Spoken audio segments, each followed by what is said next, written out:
ഈ പ്രോഗ്രാം തുടങ്ങി മണിക്കൂറുകൾ കഴിഞ്ഞിട്ട് ക്ഷമയോടെ ഇവിടെ ഇരിക്കുകയും സീറ്റ് പോലും കിട്ടാഞ്ഞിട്ടും ഇത്രയും നേരം ഇവിടെ നിൽക്കുകയും ചെയ്ത നിങ്ങൾക്ക് എല്ലാവർക്കും എന്റെ വിനീത നമസ്കാരം.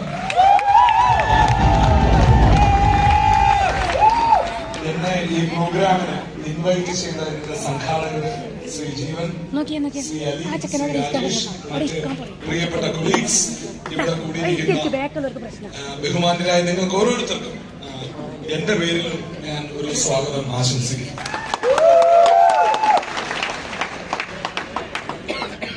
ഒരു 14 വർഷം മുമ്പ് എനിക്ക് ഒന്ന് അമേരിക്കയിൽ പോകാൻ ഒരു ചാൻസ് കിട്ടി. മറ്റൊന്നുമല്ല, ലോകത്തുള്ള വിവിധ രാജ്യങ്ങളിലുള്ള ഈ ഡയമണ്ട് ലെവലിലുള്ള ഈ ഡയറക്ട് സെല്ലിംഗ് ഇൻഡസ്ട്രിയിലുള്ള ആളുകളുടെ ഒരു കോൺഫറൻസ്, അതിൽ പങ്കെടുക്കാനാണ് ഞാൻ പോയത്. പോയതിനു ശേഷം അതൊക്കെ ഒന്ന് കണ്ടു മനസ്സിലാക്കുക എന്നുള്ളൊരു ഉദ്ദേശത്തില് ഞാൻ ലോസ് ആഞ്ചലസ് എന്ന് പറയുന്ന സ്ഥലത്ത് നിൽക്കുമ്പോൾ അവിടെ വെച്ച് പരിചയപ്പെട്ട ഒരു സുഹൃത്ത് എന്നോട് ചോദിച്ചു, എന്റെ സിറ്റിയിലേക്ക് ഒന്ന് വരുമോ എന്ന് ചോദിച്ചു. ഞാൻ പറഞ്ഞു, ഞാനിപ്പോ ഇവിടെ ലോസ് ആഞ്ചലസിലാണ് ഉള്ളത്. ശരി, നിങ്ങൾ സാൾട്ട് ലേക്ക് സിറ്റിയിലേക്ക് വരുമോ? ഞാൻ വരാം എന്ന് പറഞ്ഞു. അപ്പോ ഞാൻ അതിന് ടിക്കറ്റ് എടുക്കാനൊക്കെ പ്ലാൻ ചെയ്യുന്ന സമയത്താണ് അദ്ദേഹം പറഞ്ഞു, അയ്യോ നിങ്ങൾ അതൊന്നും ചെയ്യേണ്ട കാര്യമില്ല, നിങ്ങളെ കൂട്ടുന്നതിനായി ഞാൻ എന്റെ സ്വന്തം വിമാനം അയക്കുകയാണ്. അങ്ങനെ ആദ്യമായിട്ട്, ലൈഫിൽ ആദ്യമായിട്ടാണ് ഞാനൊരു പ്രൈവറ്റ് ജെറ്റ് വിമാനത്തിനകത്ത് കയറുന്നത്. അതിനുശേഷം പിന്നീട് ഞാൻ നമ്മുടെ കമ്പനി ചെയർമാൻ ശ്രീ അൻസർ സാറിന്റെ പ്രൈവറ്റ് ജെറ്റിൽ ഞാൻ ഒരു പ്രാവശ്യം യാത്ര ചെയ്തിട്ടുണ്ട്. അതല്ലെങ്കിൽ ഞാൻ ആദ്യമായിട്ട് കയറുന്ന അവിടെ വെച്ചാണ്. ആ വിമാനത്തിൽ ഞാൻ ഈ സാൾട്ട് ലേക്ക് സിറ്റിയിൽ വരുന്നു. അവിടെ എന്നെ കൂട്ടാൻ വേണ്ടി അദ്ദേഹം ഒരു സൈഡിൽ 3 ഡോറുള്ള കാഡിലാക് എന്ന് പറയുന്ന ഒരു കാർ അയക്കുന്നു. ഒരു കപ്പൽ പോലൊരു കാർ, വലിയ നീളം, ഒരു സൈഡിൽ 3 ഡോറ്. അപ്പോഴൊന്നും ഇദ്ദേഹം രംഗത്ത് വരുന്നില്ല. ആദ്യ ഒരു വിമാനം ഞാൻ മാത്രം, ഫുള്ള് എനിക്ക് വേണ്ടി മാത്രം ഫുഡ് സെർവ് ചെയ്യാനാണ്. ഒരു വല്ലാത്തൊരു എക്സ്പീരിയൻസ്. അതിനുശേഷം അതുപോലെ ഒരു കാർ, ഈ കാറിലൂടെ ഇങ്ങനെ പോയി ഒരു മലയുടെ ഒരു മുകളില് ചുരം കയറുന്ന പോലെ എത്തിക്കഴിഞ്ഞപ്പം അദ്ദേഹത്തിന്റെ ഡ്രൈവർ എന്നോട് പറഞ്ഞു, സർ നമുക്ക് 2 ഓപ്ഷൻ ഉണ്ട്, ഒന്നുകിൽ നമുക്ക് ഈ കാറിൽ തന്നെ പോവാം, അല്ലെങ്കിൽ അദ്ദേഹത്തിന്റെ വീട്ടിലേക്ക് അദ്ദേഹത്തിന്റെ റോപ്പ് വേ ഉണ്ട്. ഇത് നമ്മൾ ഈ കാണുന്ന റോപ്പ് വേ, അമ്യൂസ്മെന്റ് പാർക്കിലൊക്കെയുള്ള റോപ്പ് വേ, അദ്ദേഹത്തിന്റെ വീട്ടിലേക്ക് അദ്ദേഹത്തിന്റെ സ്വന്തം റോപ്പ് വേ. ഒടുവിൽ ഈ കാറ് ഇദ്ദേഹത്തിന്റെ വീട്ടിലെത്തുന്നു. സുഹൃത്തുക്കളെ, 35,000 സ്ക്വയർ ഫീറ്റ് ഉള്ള ഒരു വീട്, 35,000 സ്ക്വയർ ഫീറ്റ് ഉള്ള ഒരു വീട്, 2500 ഏക്കർ ഉള്ള ഒരു എസ്റ്റേറ്റിന്റെ നടുക്ക്, 2500 ഏക്കർ ഉള്ള എസ്റ്റേറ്റിന്റെ നടുക്ക്. നമ്മുടെയൊക്കെ വീട്ടില് ഷട്ടിൽ കോർട്ടുണ്ട്, എന്നാൽ ഇദ്ദേഹത്തിന്റെ വീട്ടില് ക്രിക്കറ്റ് ഗ്രൗണ്ടാണ്. അവിടെ ബേസ്ബോൾ എന്ന് പറയും. ഇദ്ദേഹം എന്നോട് പറയുകയാണ് അദ്ദേഹത്തിന്റെ സ്റ്റോറി. 35 വർഷം മുമ്പ് ഒരു ഡയറക്ട് സെല്ലിംഗ് കമ്പനിയിൽ ഒരു ഡിസ്ട്രിബ്യൂട്ടർ ആയിട്ട് അദ്ദേഹം തുടങ്ങി. ഇപ്പൊ 35 വർഷമായി. ഈ 35 വർഷം കൊണ്ട് അദ്ദേഹം എത്തിയ ലെവലാണ് അദ്ദേഹം പറയുന്നത്. അതായത് സ്വന്തം വിമാനം വരെയുള്ള ഒരു ലെവലിലേക്ക് ആളുകൾ ഈ ബിസിനസ്സിനകത്തൂടെ വളർന്നു. ഞാൻ നോക്കിയപ്പോൾ 9 കുട്ടികൾ. നമുക്ക് ഇഷ്ടംപോലെ സമയമുണ്ട്, കുടുംബജീവിതം വളരെ മനോഹരം. അദ്ദേഹം പറഞ്ഞാണ്, അതായത് അദ്ദേഹം പിന്നെ കഴിഞ്ഞ വർഷം അദ്ദേഹത്തിന്റെ വിമാനം അദ്ദേഹം തന്നെ ഓടിക്കുന്ന സമയത്ത് ഒരു അപകടം ഉണ്ടാവുകയും അദ്ദേഹം മരിക്കുകയും ചെയ്തു. ഞാൻ എന്റെ ഫേസ്ബുക്കിൽ ഇട്ടിരുന്നു. അതായത് 35 വർഷമൊക്കെ വർക്ക് ചെയ്യാൻ പറ്റുന്ന ഒരു കമ്പനി, ഇപ്പം ആ വരുമാനം അദ്ദേഹത്തിന്റെ അടുത്ത തലമുറയ്ക്ക് കിട്ടിക്കൊണ്ടിരിക്കുന്നു. ഇത്ര വലിയൊരു ലൈഫ് സ്റ്റൈൽ ഒന്ന് ആലോചിക്കും. നമ്മളൊരു കാർ അവിടെ ഒരു ശ്രദ്ധിക്കേണ്ട ഒരു കാര്യം, ഞാൻ അന്ന് അവിടെ നിൽക്കുമ്പോ അന്നേ അവിടെ 4G ആണ്, 4G മൊബൈൽ സർവീസ് ആണ്. ഇന്ത്യയിൽ അന്ന് 2G യുടെ പേരിൽ വലിയ ബഹളങ്ങളൊക്കെ നടക്കുന്ന സമയമാണ്. ഇന്ന് ഇന്ത്യയിലും 5G, അവിടെയും 5G. അതായത് ഇന്നലെ അമേരിക്കയിൽ നടന്ന കാര്യങ്ങൾ നാളെ ഈ രാജ്യത്തും സംഭവിക്കും. ഇവിടെയും സ്വന്തം വിമാനങ്ങളും സ്വന്തം ദ്വീപുകളും അതിനകത്ത് രാജകീയമായി ജീവിക്കുന്ന ഡയറക്ട് സെല്ലിംഗ് എന്റർപ്രണേഴ്സ് ഉള്ള ഒരു കാലഘട്ടം ഇവിടെയും വരും. കാരണം അത് ഞാനൊന്ന് നേരിൽ കണ്ടതാണ്. അപ്പൊ എന്നോട് ആരെങ്കിലും ഇതൊക്കെ നടക്കുമോ എന്ന് ചോദിക്കുമ്പോൾ ഞാൻ അവരോട് മറുപടി ഒന്നും പറയാറില്ലെങ്കിൽ എന്റെ മനസ്സിൽ വരുന്ന നടക്കുമോ, ഇതൊക്കെ പറക്കും. ഞാൻ നേരിട്ട് കണ്ടതാണ്. ഇപ്പൊ നിങ്ങളിപ്പൊ എന്നോട് എത്ര ചോദിച്ചാലും ഞാൻ പറയും ഇത് കോഴിക്കോടാണ്. നിങ്ങളൊരു തോക്ക് വെച്ച് എന്നെ ഭീഷണിപ്പെടുത്തിയാൽ ഞാൻ ചിലപ്പോൾ ഇത് കൊച്ചിയാണെന്ന് പറയുമായിരിക്കും. പക്ഷെ എന്റെ ഉള്ളിൽ എനിക്കറിയാം ഇത് കോഴിക്കോടാണ്. എന്നതുപോലെ ഈ ബിസിനസ്സിലൂടെ ആളുകൾ കോടീശ്വരന്മാരാവുന്ന ലക്ഷക്കണക്കിന് ദശലക്ഷക്കണക്കിന് ആളുകളെ ഉണ്ടാക്കാൻ പറ്റുന്ന ഒരു മേഖലയാണ് ഇത് എന്ന്, ഇത് കോഴിക്കോടാണെന്ന് എനിക്ക് എത്ര ഉറപ്പുണ്ടോ അത്രേ എനിക്ക് ഉറപ്പാണ്. കാരണം ഞാനിത് കണ്ടതാണ്. ഇവിടെ ഒരു പ്രശ്നമുള്ളത് എന്താണെന്ന് വെച്ച് കഴിഞ്ഞാല്, ഇന്ത്യയിലേക്ക് വന്നു കഴിയുമ്പോൾ ഇവിടെ അങ്ങനെ വിശ്വസിക്കാവുന്ന ഒരു കമ്പനി ഇല്ല. 25 വർഷം 30 വർഷം 50 വർഷം 100 വർഷം ഒക്കെ നിലനിൽക്കുന്ന കമ്പനികൾ, ഈ മേഖലയിൽ വിശ്വസിക്കാവുന്ന കമ്പനികൾ ഉണ്ടോ എന്നുള്ളതായിരുന്നു അന്ന് ഇന്ത്യയിൽ ആളുകൾ നേരിട്ടുകൊണ്ടിരുന്ന പ്രശ്നം. അപ്പോ അവിടെ ഒരു പരിഹാരം, അതിനൊരു പരിഹാരം എന്ന നിലയ്ക്കാണ് 2013 ഞങ്ങൾ അൻസർ സാറിനെ പോയി കാണുന്നതും. കാരണം അദ്ദേഹത്തെ കാണാനും ഒരു കാരണമുണ്ട്. അതുപോലെ നമ്മൾ സെലക്ട് ചെയ്താണ്, അല്ല അബദ്ധത്തിൽ കണ്ട ഒരാളല്ല. അദ്ദേഹത്തിന്റെ പ്രൊഫൈല് നമ്മൾ നോക്കുമ്പോൾ നിങ്ങൾ ശ്രദ്ധിച്ചു കേൾക്കണം. ഇന്ത്യയിൽ നിന്ന് ഏറ്റവും ഗുണനിലവാരമുള്ള ഹെൽത്ത് കെയർ മോളിക്യൂളുകൾ എക്സ്പോർട്ട് ചെയ്യുന്നതിന് കേന്ദ്ര ഗവൺമെന്റിന്റെ സ്വർണ്ണ മെഡൽ പ്രസിഡന്റ് ഓഫ് ഇന്ത്യയുടെ കയ്യിൽ നിന്ന് വാങ്ങിയ കമ്പനിയുടെ ചെയർമാനാണ്. അല്ലാതെ നമ്മൾ സാധാരണ ഒരാളെ പോയി കാണുന്നു. അപ്പോ അങ്ങനെ ഒരാളെ പോയി കാണുന്നു. നമ്മുടെ ഭാഗ്യത്തിന് അദ്ദേഹം ഇങ്ങനെ ഒരു ബിസിനസ് തുടങ്ങാം എന്ന് അദ്ദേഹം സമ്മതിക്കുന്നു. ഇപ്പോ ഇവിടെ ഇരിക്കുന്ന പലരും അദ്ദേഹം ഉണ്ടാക്കിയ പ്രോഡക്റ്റുകൾ ഉപയോഗിക്കാത്ത ആരും തന്നെ കാണില്ല. അതായത് നമ്മൾ നമ്മുടെ നിത്യജീവിതത്തിന് വേണ്ടി കടകളിൽ നിന്ന് വാങ്ങി ഉപയോഗിക്കുന്ന പല ആട്ടകളും അല്ലെങ്കിൽ പല കോസ്മെറ്റിക്സും പല മെഡിസിൻസിനും അകത്തുള്ള ഒരു ഇൻഗ്രീഡിയന്റ് ഒരു പക്ഷേ ഇദ്ദേഹത്തിന്റെ കമ്പനി ഉണ്ടാക്കിയതായിരിക്കും. അപ്പോ ഒരു കുഴപ്പം എന്താണെന്ന് ചോദിച്ചാൽ, മാരുതിയുടെ കാറ് നമ്മളൊക്കെ ഉപയോഗിക്കും, പക്ഷെ അതിനകത്ത് വെച്ചിരിക്കുന്ന ഹോൺ ചിലപ്പോൾ ബോഷിന്റെ ആയിരിക്കും. അതുകൊണ്ട് ബോഷിനെ നമ്മൾ അറിയണമെന്നില്ല, പക്ഷെ അതിനകത്ത് ഹോൺ ചിലപ്പോൾ ബോഷിന്റെ ആയിരിക്കും. എന്ന പോലെ നമ്മൾ ഉപയോഗിക്കുന്ന പല സാധനങ്ങളുടെയും ഒരു ഇൻഗ്രീഡിയന്റ് എങ്കിലും ഒരു പക്ഷേ ഇദ്ദേഹത്തിന്റെ കമ്പനിയുടെ ആയിരിക്കും. അപ്പം അങ്ങനെയുള്ള അദ്ദേഹത്തെ നമ്മൾ പോയി കാണുന്നു, ഒരു കമ്പനി തുടങ്ങുന്നു. അപ്പൊ കമ്പനി തുടങ്ങുന്ന സമയത്ത് തന്നെ അദ്ദേഹം പറഞ്ഞൊരു പോയിന്റാണ്, ഞാൻ ചെയ്ത ഒരു ബിസിനസ്സിൽ എനിക്കൊരു ഫെയിലിയർ ഇല്ല, ഇവിടെ ഒരു ഫെയിലിയർ വരാൻ പാടില്ല. ഞങ്ങൾ പറഞ്ഞു, സാർ അതുകൊണ്ട് തന്നെയാണ് ഞങ്ങൾ സാറിന്റെ അടുത്ത് തന്നെ വന്നത്. അപ്പോ ആളുകൾ ചോദിക്കും, അയ്യോ ഇൻഡസ്ട്രി വെറും 10 വർഷം മാത്രമായ ഒരു കമ്പനിയല്ലേ, നിങ്ങൾ പറയുന്നു ഇത് ടാറ്റ ബിർള പോലെ 100 വർഷം നിലനിൽക്കുന്ന കമ്പനി ആകും എന്നല്ലേ നിങ്ങൾ പറയുന്നത് എന്ന് ചോദിക്കുമ്പോ എനിക്കതിന് 2 ഉത്തരമാണ് പറയാനുള്ളത്. ഒന്ന്, 90 വർഷം മുമ്പ് ടാറ്റയും ബിർളയും 10 വർഷം മാത്രം പഴക്കമുള്ള കമ്പനികളായിരുന്നു. അപ്പോ ഒരു കമ്പനി 100 വർഷം പോകുമോ ഇല്ലയോ എന്നുള്ളത് ആ കമ്പനിയുടെ ഫൗണ്ടേഷൻ എങ്ങനെ ഇട്ടിരിക്കുന്നു എന്ന് നോക്കുമ്പോഴാണ് മനസ്സിലാക്കുക. ഉദാഹരണത്തിന് താജ്മഹൽ എന്ന കെട്ടിടം, അത് ഷാജഹാൻ എന്നൊരു രാജാവ് പണിയുമ്പോൾ തന്നെ ചക്രവർത്തിയുടെ മനസ്സിൽ വളരെ ക്ലിയർ ആയിരുന്നു, ഈ കെട്ടിടം ഒരു 500 വർഷമെങ്കിലും നിലനിൽക്കുന്നതായിരിക്കണം, അങ്ങനെയായിരിക്കും ഞാൻ അതിന്റെ ഫൗണ്ടേഷൻ ഇടുക എന്ന് അദ്ദേഹം തീരുമാനിച്ച് ആ കെട്ടിടം പണിതുകൊണ്ടാണ് ആ കെട്ടിടം ഇന്നും ഇവിടെ നിൽക്കുന്നത്. അല്ലെങ്കിൽ ഏറ്റവും ഒരു PWDക്കായിരുന്നു അദ്ദേഹം കോൺട്രാക്ട് കൊടുത്തിരുന്നെങ്കിൽ താജ്മഹൽ ഇന്ന് അവിടെ കാണുമായിരുന്നു. നമ്മൾ ആലോചിച്ച് നോക്കണം. അപ്പൊ ഇവിടെ അതിന്റെ ഒരു പ്രധാന പോയിന്റ്, ഇൻഡസ് വിവ എന്ന കമ്പനിയുടെ കഴിഞ്ഞ 10 വർഷത്തെ ചരിത്രം നിങ്ങൾ എടുത്ത് ഒന്ന് പഠിക്കുമ്പോൾ നിങ്ങൾക്ക് മനസ്സിലാകും, ഈ കമ്പനിയും ടാറ്റ ബിർള പോലെ 100 വർഷം നിലനിൽക്കാൻ പോകുന്ന ഒരു കമ്പനിയാണ്. അതിന് നിങ്ങളെ കൊണ്ട് സാധിക്കുന്നില്ല എങ്കിൽ,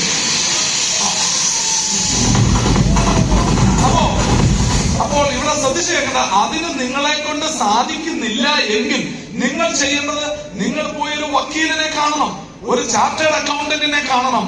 അവർക്ക് ഫീസ് കൊടുത്തിട്ട് പറയണം, ഈ കമ്പനിയെ പറ്റി ഒന്ന് പഠിച്ചിട്ട് എന്നോട് പറയണം, ഈ കമ്പനി 100 വർഷം നിൽക്കാൻ ചാൻസ് ഉള്ള കമ്പനിയാണോ അല്ലയോ എന്ന് വക്കീൽ സാറ് പറയണം, ചാർട്ടേഡ് അക്കൗണ്ടന്റ് പറയണം എന്ന് പറഞ്ഞ് നിങ്ങൾ അവരെ പോയി കാണൂ. ഇതിനെപ്പറ്റി ഒരു ധാരണ ഇല്ലാത്ത ആളുകളോട് നിങ്ങൾ ഇതിനെപ്പറ്റി ചോദിച്ചിട്ട് നിങ്ങൾക്ക് ഈ അവസരം നഷ്ടപ്പെടുകയല്ലാതെ വേറൊരു ഗുണവും ഉണ്ടാകാൻ പോകുന്നില്ല. മിനിമം വേണ്ടുന്ന ഒരു സാധനമാണ് എന്ത്? Common sense. വീട്ടിൽ കരണ്ട് പോയാൽ ആരെ വിളിക്കണം? ഇലക്ട്രീഷ്യനെ വിളിക്കണോ പ്ലംബറെ വിളിക്കണോ എന്നുള്ള ബോധ്യം. കുട്ടിക്ക് അസുഖം വന്നാൽ എഞ്ചിനീയർ, ഇവിടെ ഒരു IBM-ന്റെ എഞ്ചിനീയർ സ്റ്റേജിൽ കയറി പറഞ്ഞു 1.5 ലക്ഷം രൂപ ശമ്പളമുള്ള ജോലി കളഞ്ഞ് ഞാൻ ഈ ബിസിനസ് ചെയ്യുന്നു. നിങ്ങളുടെ കുട്ടിക്ക് ഒരു അസുഖം വന്നാൽ ഈ എഞ്ചിനീയറെ കണ്ടിട്ട് കാര്യമുണ്ടോ? ഇല്ല. നിങ്ങളുടെ വീട് പണിയാൻ എന്തെങ്കിലും ആവശ്യമുണ്ടെങ്കിൽ ആരെ കാണണം?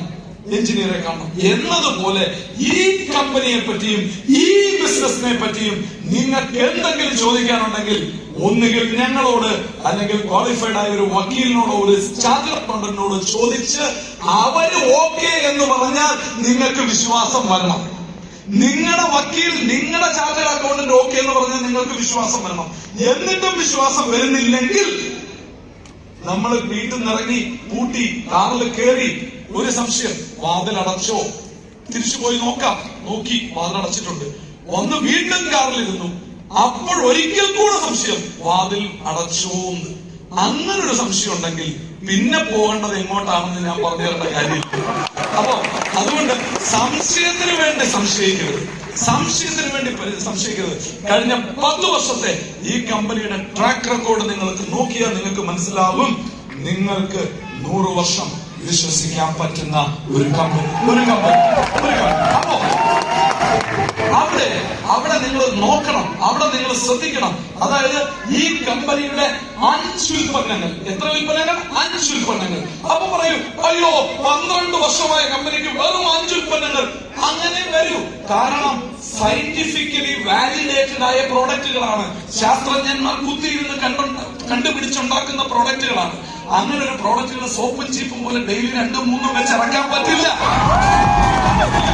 ഒരു പ്രോഡക്റ്റ് ഡെവലപ്പ് ചെയ്തെടുക്കാൻ 2 വർഷം വേണ്ടി വരും, 3 വർഷം വേണ്ടി വരും. ചിലപ്പോ സയന്റിഫിക് പരീക്ഷണങ്ങൾ പരാജയപ്പെടും, വീണ്ടും ചെയ്യും. അങ്ങനെയൊക്കെയാണ്. അതുകൊണ്ടാണ് സമയമെടുക്കുന്നത്. അതുകൊണ്ട് എന്ത് സംഭവിച്ചു സുഹൃത്തുക്കളെ? ഉത്തരം ലളിതം. 5 പ്രോഡക്റ്റുകൾക്കും പേറ്റന്റ് നമ്പറുകൾ. 5 പ്രോഡക്റ്റുകൾക്കും പേറ്റന്റ് നമ്പറുകൾ ഉള്ള ഒരു പ്രോഡക്റ്റ് ഉള്ള ഒരു കമ്പനി. ഞങ്ങൾ 2014 ബിസിനസ് തുടങ്ങിയപ്പോൾ ആളുകൾ പറഞ്ഞു, അഭിലാഷി നിങ്ങൾ മണ്ടത്തരമാണ് കാണിക്കുന്നത്. ഒരു പ്രോഡക്റ്റ് വെച്ചുകൊണ്ട് ഒരു കമ്പനി തുടങ്ങിയാൽ ആ പ്രോഡക്റ്റിന് എന്തെങ്കിലും മോശക്കേടുണ്ടെങ്കിൽ ഈ കമ്പനിയെ മൂടിപ്പോയില്ലേ എന്ന് ചോദിച്ചു. ഞങ്ങൾ വളരെ ആത്മവിശ്വാസത്തോടു കൂടി ഉത്തരം പറഞ്ഞു, ആപ്പിൾ കമ്പനിക്ക് എന്തിനാണ് ഒത്തിരി പ്രോഡക്റ്റ്? ഐഫോൺ എന്ന ഒറ്റ പ്രോഡക്റ്റ് മതിയല്ലോ ലോകം കീഴടക്കാൻ. അങ്ങനെ 2014 വെറും ഒരു പ്രോഡക്റ്റുമായി ഞങ്ങൾ ബിസിനസ് തുടങ്ങി. രണ്ടാമത്തെ പ്രോഡക്റ്റ് ഇറങ്ങുന്നത് 2 വർഷം കഴിഞ്ഞിട്ടാണ്. അപ്പോ ആ ഒരു പ്രോഡക്റ്റിന് എത്രത്തോളം ദമ്മുണ്ടായിരുന്നു എന്ന് നിങ്ങൾ ആലോചിച്ചാൽ നിങ്ങൾക്ക് മനസ്സിലാവും. സിമ്പിൾ ആണ് ആ പ്രോഡക്റ്റിനെ പറ്റിയുള്ള കാര്യം, വളരെ സിമ്പിൾ. നമുക്കറിയാം, ഹെഡ് ഓഫീസ് സേഫ് എങ്കിൽ രാജ്യം സേഫ്. ഡൽഹി സേഫ് ആണെങ്കിൽ രാജ്യം സേഫ്. മനുഷ്യന്റെ ഹെഡ് ഓഫീസ് എന്ന് പറയുന്നത് ഏതാണ്? ഹൃദയം. മനുഷ്യന്റെ ഹെഡ് ഓഫീസ് ഹൃദയം. ഹൃദയം സേഫ് ആണെങ്കിൽ മനുഷ്യൻ ടു ലാർജ് എക്സ്റ്റെന്റ് സേഫ്. എല്ലാ ദിവസവും 60 ml ഐപൾസ് വെറും വയറ്റിൽ കുടിക്കുന്ന ഒരു വ്യക്തിക്ക് ഹാർട്ട് അറ്റാക്ക് വരാനുള്ള ചാൻസ് 99.9% ഇല്ല. അപ്പോ അതുപോലെ ഒരു പ്രോഡക്റ്റ്, അങ്ങനെ ഒരു പ്രോഡക്റ്റ് ഉണ്ടെങ്കിൽ അതിന് മുകളിലേക്ക് എന്ത് വേണം? ബാക്കി എല്ലാ അസുഖങ്ങളും വന്നാലും ചികിത്സിക്കാൻ സമയമുണ്ട്. എന്നാൽ ഹൃദ്രോഗത്തിന്റെ കാര്യത്തിൽ അങ്ങനെയല്ല. നിന്ന നിപ്പിൽ ആള് പോവും, ഒരു ചാൻസ് ഇല്ല. അതുകൊണ്ടാണ് ഈ പ്രോഡക്റ്റ് ഏറ്റവും നിർണായകമാകുന്നത്. അത്തരത്തിലുള്ള 5 പ്രോഡക്ട്സ് നിങ്ങൾ ശ്രദ്ധിക്കണം. നിങ്ങളുടെ കയ്യിലുള്ള ഐഫോൺ എടുത്ത് നോക്കിയാൽ നമുക്ക് കാണാം, manufactured by Apple China, formulated or designed by Apple America. ഈ പ്രോഡക്റ്റ് അമേരിക്കൻ പ്രോഡക്റ്റ് ആണോ ചൈനീസ് പ്രോഡക്റ്റ് ആണോ? Designed by Apple California, manufactured by Apple China. Tell me, ഈ പ്രോഡക്റ്റ് അമേരിക്കൻ പ്രോഡക്റ്റോ ചൈനീസ് പ്രോഡക്റ്റോ? American product. ഇൻഡസ്ട്രിയുടെ പ്രോഡക്റ്റുകൾ എടുത്തു നോക്കൂ. Formulated by bio actives Japan Tokyo, manufactured in India. അപ്പോ നോക്കൂ, ഇന്ത്യൻ പ്രോഡക്റ്റോ ജാപ്പനീസ് പ്രോഡക്റ്റോ? ജാപ്പനീസ് ക്വാളിറ്റിയുള്ള പ്രോഡക്റ്റുകളാണ് ഇന്ത്യയിൽ ഇവിടെ വിൽക്കുന്നത്. സുഹൃത്തുക്കളെ, ഇവിടെ പ്ലാൻ പ്രസന്റ് ചെയ്ത എന്റെ സുഹൃത്ത് മിസ്റ്റർ രാജേഷ് പറഞ്ഞു 40 രാജ്യങ്ങളിൽ ഉപയോഗിക്കുന്ന പ്രോഡക്റ്റ്. 40 രാജ്യം എന്ന് പറഞ്ഞാൽ സോമാലിയ, എത്യോപ്യ അങ്ങനെയുള്ള രാജ്യങ്ങളല്ല. അമേരിക്ക, കാനഡ, സൗദി, ബ്രിട്ടൻ പോലുള്ള രാജ്യങ്ങളിലെ കസ്റ്റമേഴ്സ് ഉപയോഗിക്കുന്ന വാങ്ങിക്കുന്ന പ്രോഡക്റ്റ്, ഇതിന്റെ ഇരട്ടി വില കൊടുത്ത് അവർ വാങ്ങിക്കുന്ന പ്രോഡക്റ്റ്. നമ്മുടെ രാജ്യത്ത് നമ്മൾ നോക്കുകയാണെങ്കിൽ അമ്പ് കൊള്ളാത്തവരില്ല ഗുരുക്കളിൽ എന്ന് പറഞ്ഞതുപോലെ ഒരു കല്ലെടുത്ത് മുകളിലേക്ക് എറിഞ്ഞാൽ താഴെ വീഴുന്ന ഒരു ഡയബറ്റീസ് ഒരു മനുഷ്യന്റെ തലയുടെ മുകളിലേക്കായിരിക്കും. ശരിയാണോ അല്ലയോ?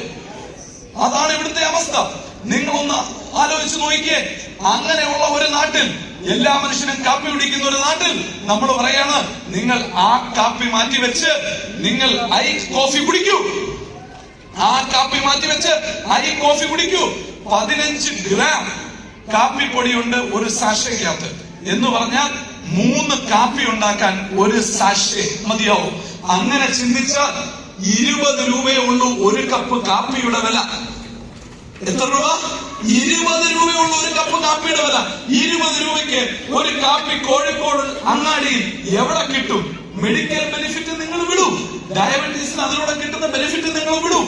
അല്ലാതെ നോക്കിയാൽ പോലും ഈ product price is very reasonable. ശരിയാണോ അല്ലയോ? 20 രൂപ ഒരു കപ്പ് കാപ്പി കൂടുതലാണോ? കൂടുതലാണോ? അല്ല. അപ്പോ അത്തരത്തിലുള്ള 20 രൂപയ്ക്ക് ഒരു കപ്പ് കാപ്പി വിത്ത് മെഡിസിനൽ വാല്യൂ. സിമ്പിൾ ആണ്. ഒരാളുടെ മുഖത്ത് നോക്കി നിങ്ങൾ കുറച്ചു പറയാം. നിങ്ങളുടെ അച്ഛനോ അമ്മയ്ക്കോ ഡയബറ്റീസ് ഉണ്ടെങ്കിൽ, നിങ്ങൾ ഓവർ വെയിറ്റ് ആണെങ്കിൽ ഉറപ്പിച്ചോ നിങ്ങളും ഒരു ഡയബറ്റിക് ആണ്, ആയിരിക്കും. നിങ്ങളൊരു ഹൈ പൊട്ടൻഷ്യൽ കാൻഡിഡേറ്റ് ആണ്. അങ്ങനെ സംഭവിച്ചാൽ ബുദ്ധിമുട്ട് ചില്ലറയല്ല, കണ്ണു വരെ പോകും. ഒരു ഡയബറ്റിക് വ്യക്തിയുടെ കണ്ണു വരെ പോകും, അന്ധനാവും. അത്രയും വളരെ മോശപ്പെട്ട ഒരു അസുഖമാണ് ഈ ഡയബറ്റിക്സ്. അപ്പോ എന്തായാലും കാപ്പി കുടിക്കണം. എന്നാ പിന്നെ ഈ കാപ്പി കുടിച്ചാൽ അതിൽ നിന്നൊരു മുക്തി കിട്ടുമെങ്കിൽ അതിനേക്കാൾ നല്ലൊരു കാര്യമുണ്ടോ? ഇത് പ്രിവെന്റ് ചെയ്യാൻ ഈ പ്രോഡക്റ്റിനുള്ള കഴിവ് വളരെ കൂടുതലാണ്. അസാധാരണമായ കഴിവുകളുണ്ട് ഇതിന്. അപ്പോ 100% ഗ്യാരണ്ടി എല്ലാത്തിനും ഉണ്ടോ? അങ്ങനെ ഒരു പ്രോഡക്റ്റ് ഉണ്ടെങ്കിൽ ഞാൻ ബിസിനസ് ചെയ്യാം എന്നാണ് നിങ്ങൾ പറയുന്നതെങ്കിൽ എനിക്കൊരു പ്രോഡക്റ്റ് സജസ്റ്റ് ചെയ്യാനുള്ളൂ. ആ പ്രോഡക്റ്റ് ഞങ്ങളുടെ കമ്പനിയിൽ ഇല്ല, വരാൻ ചാൻസ് ഇല്ല. അതൊരു കഫിൻ ബോക്സ്, ഒരു ശവപ്പെട്ടി. അതിന്റെ കസ്റ്റമർ മാത്രം ഒരിക്കലും ഒരു കംപ്ലൈന്റും പറയാൻ പോകുന്നില്ല. ശരിയല്ലേ? ആ ഒരു പ്രോഡക്റ്റ് ഉപയോഗിക്കുന്ന കസ്റ്റമർ ഒരിക്കലും പരാതി പറയില്ല. അതല്ലാതെ എല്ലാത്തിനും 1-2% ആളുകൾ കംപ്ലൈന്റ് പറഞ്ഞാലും ബൈ ആൻഡ് ലാർജ് 98% ആളുകൾക്ക് ഗുണം കിട്ടുന്ന ഒരു പ്രോഡക്റ്റ് അല്ലായിരുന്നുവെങ്കിൽ ഈ 12 വർഷം ഈ പ്രോഡക്റ്റുകൾ ഇവിടെ വിറ്റഴിയുമായിരുന്നു. അത് മാത്രം ആലോചിച്ചാൽ മതി. അപ്പോ ആയുഷ് മന്ത്രാലയത്തിന്റെ അംഗീകാരമുള്ള പേറ്റന്റ് നമ്പറുള്ള 40ഓളം സമ്പന്ന വികസിത രാജ്യങ്ങളിലെ ആളുകൾ ഇരട്ടി വിലയ്ക്ക് വാങ്ങിക്കുടിക്കുന്ന ഒരു പ്രോഡക്റ്റുകൾ വെച്ചുകൊണ്ടാണ് പ്രിയ സുഹൃത്തുക്കളെ നിങ്ങൾ ഇവിടെ ബിസിനസ് ചെയ്യാൻ പോകുന്നത്. ഈ പ്രോഡക്റ്റിനെ പറ്റി പറയുമ്പോൾ എനിക്ക് ഒരു കാര്യം മാത്രം ഞാൻ ഇവിടെ സൂചിപ്പിക്കാനുണ്ട്. എനിക്ക് എന്റെ ലൈഫിൽ കിട്ടിയ ഏറ്റവും വലിയൊരു അപ്രീസിയേഷൻ, എന്റെ ലൈഫിൽ എനിക്ക് കിട്ടിയ ഏറ്റവും വലിയ അംഗീകാരം, ഒരു ദിവസം എനിക്ക് ഒരു കല്യാണക്കുറി വന്നു, ഒരു പെൺകുട്ടിയുടെ കല്യാണക്കുറി. അപ്പൊ ഞാൻ ഈ പെൺകുട്ടിയെ ഓർത്തു. ഞാനൊരു വീട്ടില് ഈ പ്രോഡക്റ്റുകളെ പറ്റി പറയാൻ വേണ്ടി പോയപ്പോ ആ വീട്ടിലെയും ഈ ബന്ധുക്കളെ സുഹൃത്തുക്കളെയൊക്കെ വിളിച്ചു കൂട്ടിയ ആ കുട്ടിയുടെ ചേച്ചി അവിടെ വന്നിരുന്നു. ഈ പരിപാടി നടത്തിയ കുട്ടി വളരെ മോഡേൺ ജീൻസ് ഒക്കെ ഇട്ട്, എന്നാൽ ചേച്ചി ഒരു ഹിജാബി ഫുൾ കവറായിട്ട്. ഞാൻ വിചാരിച്ചതെന്നാണ് ഇരുളും വെളിച്ചവും പോലെ. ചേച്ചി ഇങ്ങനെ, അനിയത്തി ഇങ്ങനെ, ടോട്ടലി ഓപ്പോസിറ്റ്. അത് കഴിഞ്ഞപ്പോഴാണ് അറിഞ്ഞത് ഈ ചേച്ചിക്ക് ഒരു പ്രശ്നം. ഈ നിങ്ങൾക്കറിയില്ല, ഈ പട്ടാൻ മുസ്ലിം പെൺകുട്ടികൾ നല്ല ഫെയർ ആയിരിക്കും. അവരുടെ മുഖത്ത് എന്തെങ്കിലും ഉണ്ടെ പെട്ടെന്ന് കാണിക്കും. ഈ കുട്ടിയുടെ ശരീരം മുഴുവൻ ചുമന്ന തടിപ്പുകളാണ്, ഇങ്ങനെ മൊട്ട റെഡ് ഓയിൽസ് ആണ് ഫുൾ ബോഡി. അപ്പൊ ഇത് മറ്റുള്ളവരെ കാണാതിരിക്കാനാണ് ഇവര് മുഖം മറച്ചിരിക്കുന്നത്. അപ്പോ ഈ കുട്ടി, മൈ ഡിയർ ഫ്രണ്ട്സ്, നിങ്ങൾ കേൾക്കണോ ഇത്, 4 ബോട്ടിൽ ഐപ്പിൾസ്. ഈ കുട്ടിക്ക് ഫുൾ കോംപ്ലക്ഷൻ തിരികെ കിട്ടി. പഴയ പോലെ നല്ല ഫുൾ വൈറ്റ്, ഒരു പ്രശ്നമില്ലാതെ. എവിടെയൊക്കെയോ ട്രീറ്റ്മെന്റ് നടത്തിയിട്ട് ഒന്നും ശരിയാകാതിരുന്നത്. അപ്പോ അനിയത്തിയുടെ കല്യാണം കഴിഞ്ഞിട്ട് ചേച്ചിയുടെ കല്യാണം കഴിഞ്ഞിട്ടില്ലായിരുന്നു. ഇതായിരുന്നു കാരണം.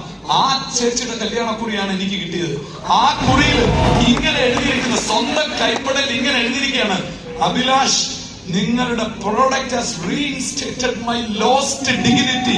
എന്റെ നഷ്ടപ്പെട്ട ജീവിതം, എന്റെ നഷ്ടപ്പെട്ട അന്തസ് നിങ്ങളുടെ പ്രോഡക്റ്റ് തിരിച്ചു തന്നിരിക്കുന്നു.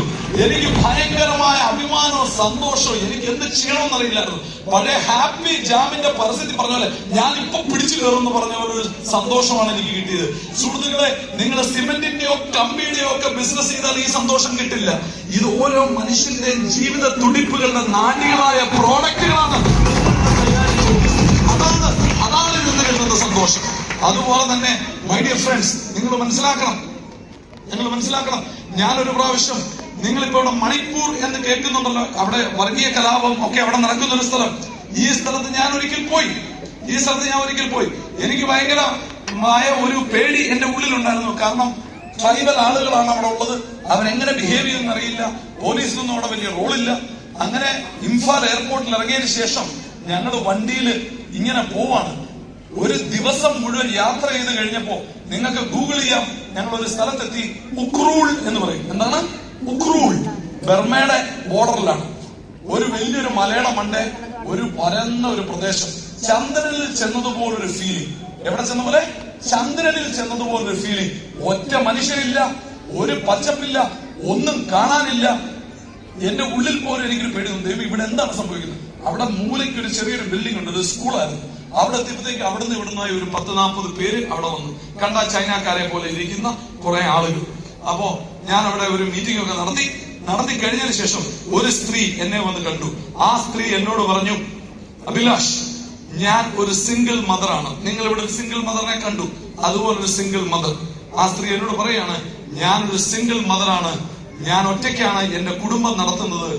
എല്ലാ ദിവസവും, കേൾക്കണം, എല്ലാ ദിവസവും കുട്ടികൾ പോയതിനു ശേഷം ഞാൻ ഈ പ്രോഡക്റ്റുകളുമായിട്ട് വിൽക്കാൻ ഇറങ്ങും. ഒരു പ്രോഡക്റ്റ് വിറ്റ് ഞാൻ തിരിച്ചു വരും. ആ ഒരു പ്രോഡക്റ്റ് വിറ്റ് കിട്ടുന്ന ആ ഓരോ ദിവസത്തെ പൈസ കൊണ്ടാണ് എന്റെ കുട്ടികളും പഠിക്കുന്നതും എന്റെ വീട് നടക്കുന്നതും. കേൾക്കണം സുഹൃത്തുക്കളെ, ബാംഗ്ലൂരിൽ ഇരിക്കുന്ന നമുക്ക് എവിടെയോ ദൂരെ ബർമ ബോർഡറിൽ ഒരു കുഗ്രാമത്തിൽ ആർക്കും എത്തിപ്പെടാൻ പറ്റാത്ത ഒരു സ്ഥലത്ത് ഒരു വ്യക്തി ഈ പ്രോഡക്റ്റുകൾ വിറ്റ്, ആ നമ്മൾ ഉണ്ടാക്കിയ ഒരു പ്രോഡക്റ്റ് വിറ്റ് ഒരു കുടുംബം നടത്തുന്നു എന്ന് പറയുമ്പോൾ അതുണ്ടാക്കുന്ന ഒരു ഫീലിംഗ് ചില്ലറയാണോ സുഹൃത്തുക്കളെ? നിങ്ങൾ ആലോചിക്കണം. ഇവിടെ നമ്മൾ ഓരോരുത്തരും ഇവിടെ എത്തിയിരിക്കുന്നത് എന്തിനാ? എന്റെ ജീവിതത്തിൽ എനിക്കൊരു മാറ്റം വേണം. നമ്മൾ ഹാപ്പി ആണെങ്കിൽ, നമ്മുടെ സാമ്പത്തിക ജീവിതത്തിൽ നമ്മൾ ഹാപ്പി ആണെങ്കിൽ നമ്മൾ ഇവിടെ വരേണ്ട കാര്യമുണ്ടോ? ഞാനൊരു കാര്യം പറയാം. നല്ലൊരു വീട്, നല്ലൊരു കാർ, ഭാരിച്ച ശമ്പളമുള്ള ഒരു ജോലി, വീട്ടിൽ 3-4 വേലക്കാര്, ഇത്രയും ഉണ്ടാകാൻ സൗദി അറേബ്യയിൽ ഒരു പൗരനായി ജനിച്ചാൽ മതി. സൗദി അറേബ്യയിൽ ഒരു പൗരനായി ജനിച്ചാൽ ഇത്രയും സൗകര്യങ്ങൾ നിങ്ങൾക്ക് കിട്ടും. പക്ഷെ നമ്മളാരും സൗദി അറേബ്യയിൽ ജനിച്ചിട്ടില്ല. നമ്മൾ ജനിച്ചത് ഇവിടെയാണ്. നമുക്ക് ഇത്രയും സൗകര്യങ്ങൾ ഉണ്ടാവുക എന്ന് പറഞ്ഞു കഴിഞ്ഞാൽ നമ്മളായിട്ട് ഉണ്ടാക്കിയാൽ മാത്രമേ ഉണ്ടാവുകയുള്ളൂ. ശരിയാണോ അല്ലയോ? നിങ്ങൾ ആലോചിക്കണം. 30,000 രൂപ ശമ്പളം അല്ലെങ്കിൽ 30,000 രൂപ മാസ വരുമാനം ഇന്ത്യയിലെ 140 കോടി ജനങ്ങളുള്ള ഇന്ത്യയിലെ 70% പേർക്കും ഇല്ലാത്ത ഒരു നാട്ടിലാണ് നമ്മൾ ജീവിക്കുന്നത്. 30,000 രൂപ മാസ വരുമാനം 70% ആളുകൾക്കും ഇല്ലാത്ത 140 കോടി ജനങ്ങളുള്ള ഒരു നാട്ടിലാണ് നമ്മളിവിടെ ജീവിക്കുന്നത്. അതുകൊണ്ട് തന്നെ നമ്മുടെ സാമ്പത്തിക സ്ഥിതി നന്നായിരുന്നാൽ മാത്രം പോരാ, ബാക്കിയുള്ളവരെയും കൂടെ ഉയർത്താനുള്ള ഒരു ധാർമ്മിക ബാധ്യത കൂടി നമുക്കിവിടെയുണ്ട്. അതുകൂടി നമുക്കുണ്ട്. സ്വന്തം കാര്യം ചിന്താവ എന്ന് മാത്രം ചിന്തിക്കുന്നവർക്ക് ഈ ബിസിനസ് പറ്റില്ല. ഞാൻ വളരുന്നതിനോടൊപ്പം എന്റെ കൂട്ടത്തിൽ കുറച്ച് പേരെയും കൂടെ വളർത്തണം എന്ന് ചിന്തയുള്ളവർക്ക് മാത്രം ചെയ്ത് വിജയിപ്പിക്കാൻ പറ്റുന്ന ഒരു ബിസിനസ്സാണ്. കാരണം എന്തുകൊണ്ടെന്ന് ഞാൻ പറയാം. ഒരു ബിസിനസ്സുകാരനാവണമെങ്കിൽ, ഒരു ബിസിനസ്സിൽ വളരണമെങ്കിൽ നമുക്ക് ചില കഴിവുകൾ വേണം. ആ കഴിവുകൾ ഇല്ലെങ്കിൽ നമ്മൾ ബിസിനസ്സിൽ വളരില്ല. അപ്പൊ പിന്നെ എന്താ വഴി? ഈ കഴിവുകൾ ഉണ്ടാക്കിയെടുക്കണം. ലുലു യൂസഫ് അലിയുടെ കഥ നമ്മൾ ആരും കേട്ടിട്ടില്ല. വളർന്നതിന് ശേഷമുള്ള കഥ കേട്ടു, വളർന്ന സമയത്തെ കഥ കേട്ടിട്ടില്ല. അദ്ദേഹത്തിന്റെ വലിയച്ഛന് ഒരു സൂപ്പർ മാർക്കറ്റ് ഉണ്ടായിരുന്നു.